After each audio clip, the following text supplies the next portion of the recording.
Good morning. President Trump says it's time to get back to work after spending Christmas Day with his family.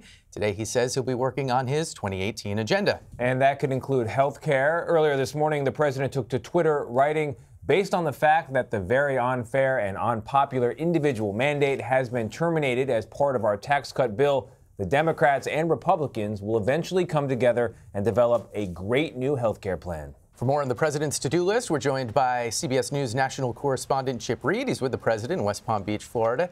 Good to see you, Chip. We mentioned that the president tweeted earlier about health care. He's going to spend the rest of this week down at Mar-a-Lago. What else is on his agenda as he looks forward to 2018? Well, domestically, I'd say at the top of the agenda is infrastructure. The president said in the Oval Office when he signed the tax bill that infrastructure is going to be easy. They'll do it real quickly. Not a chance. This is going to be really tough. The Democrats want to spend $1 trillion in federal government money. The Republicans want to spend 1/5 that, $200 billion. They want to use that money as seed money to create these public-private partnerships between local government and industry and business. The Democrats say that's never going to work. And also, don't forget, this is an election year, so it's going to be very tough to get that through. Also, they want to get something on welfare reform and on foreign policy. They're certainly dealing with a lot of issues in the Middle East, and also North Korea is probably at the top of that agenda.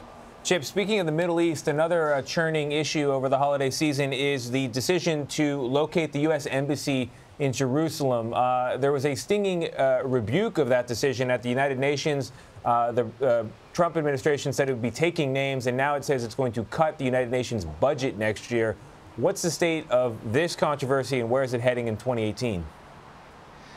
Well, yeah, the United Nations budget will be cut by the United States UN budget will be cut by the U.S. by about $285 million. But I don't think that's a direct result of the controversy over the Jerusalem move, because this budget discussion has been going on for quite some time. However, Nikki Haley, the U.S. ambassador to the UN, has made clear that there will be more cuts. And don't forget, Donald Trump campaigned on this, on cutting the UN budget, getting more respect for the United States from the UN, since the United States is the #1 contributor to the UN. So I think you're going to see more cuts. Don't forget, the president called the UN a sad social club at one point, so he doesn't have a lot of respect for it.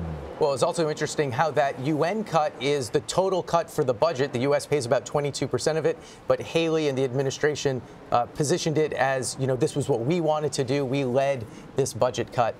Moving ahead, there's always something else to discuss in the president's Twitter feed. He has slammed over the weekend the Deputy FBI Director Andrew McCabe. It looks like, and the president has indicated, that McCabe might be retiring early next year. Why is the president taking aim at McCabe, and why now? Well, first of all, I should say we have confirmed that McCabe does plan to retire next year. Apparently, he'll be doing it right around March. That's when he becomes eligible for a full pension. Apparently, he's just tired of taking a beating from the president, too.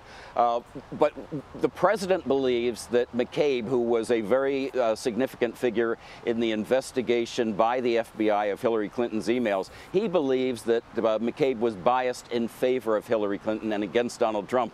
He believes that because McCabe's wife ran as a Democrat for an office in Virginia and got a huge contribution, $700,000, from a PAC associated with Terry McAuliffe, who was then the Democratic governor of Virginia. It's all very convoluted, and there's no proof that McCabe is biased, but they are looking for every piece of evidence they can get, and whatever lack of proof there is, the president appears to be absolutely convinced that McCabe was biased for Hillary Clinton and against him, and he wants him out, and he's going to get his wish. McCabe is going to retire.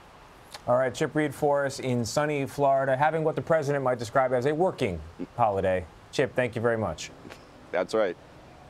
You bet.